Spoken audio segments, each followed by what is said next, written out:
Dear viewers, had অর্থ ছিল, ওয়াজ অর্থ ছিল। দুটির অর্থই যদি হয় ছিল, তাহলে কখন কোনটা ইউজ করবে?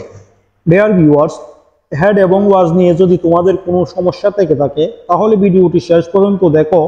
আশা করছি তোমাদের সকল ডাউট ক্লিয়ার হয়ে যাবে। ভিউয়ার্স, কারো অধিকারে কিছু ছিল বুঝালে তোমরা হ্যাড ইউজ করবে। আবার কেউ নিজে ছিল কিংবা কোথাও কিছু ছিল যদি বোঝায়, সেক্ষেত্রে তোমরা ওয়াজ ব্যবহার করবে। চলো তাহলে কিছু এক্সাম্পলের মাধ্যমে আমরা শিখে নেই কখন হ্যাড ব্যবহার করতে হবে আর কখন ওয়াজ ব্যবহার করতে হবে। যদি বলি আমার একটি কলম ছিল, তাহলে এর জন্য বলবো আই হ্যাড আ পেন। সে স্কুলে ছিল, হি ওয়াজ অ্যাট স্কুল।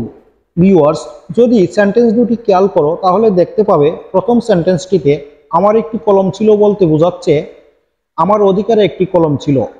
আবার দ্বিতীয় সেন্টেন্সটিতে সে স্কুলে ছিল, সে স্কুলে ছিল বলতে বোঝায় সে নিজেই স্কুলে ছিল।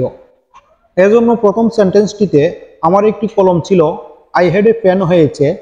আর দ্বিতীয় সেন্টেন্সটিতে সে স্কুলে ছিল, হি ওয়াজ অ্যাট স্কুল হয়েছে। আবার যদি বলি টেবিলের উপরে একটি বই ছিল, তাহলে এর জন্য বলবো দেয়ার ওয়াজ এ book on the table.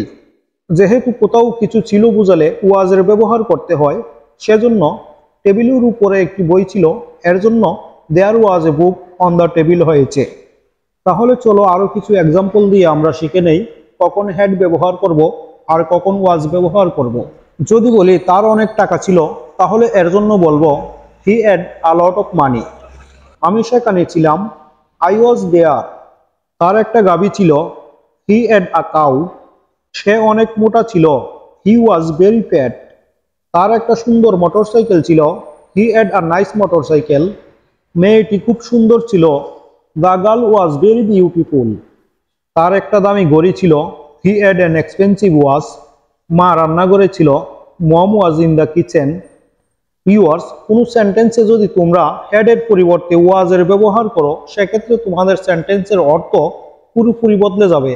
For example, তার বাবার একটি গরু ছিল, his father had a cow. এই সেন্টেন্সটিতে তোমরা যদি হ্যাডের পরিবর্তে ওয়াজের ব্যবহার করো, তাহলে কি হয় দেখো। তাহলে হবে his father was a cow, অর্থাৎ তার বাবা ছিলেন গরু। অতএব তোমরা চাইলেই যেখানে হ্যাড ইউজ করার কথা সেখানে ওয়াজ ইউজ করতে পারো না। ভিউয়ার্স, সঠিকভাবে ইংরেজি বলা শুরু করতে হলে তোমাদেরকে হ্যাড এবং ওয়াজের সঠিক ব্যবহার জানতে হবে। ডিয়ার ভিউয়ার্স, ভিডিওটি যদি তোমাদের ভালো লেগে থাকে তাহলে চ্যানেলটি সাবস্ক্রাইব করে আমার সাথে যুক্ত থাকো আর লাইক, কমেন্ট অ্যান্ড শেয়ার করো।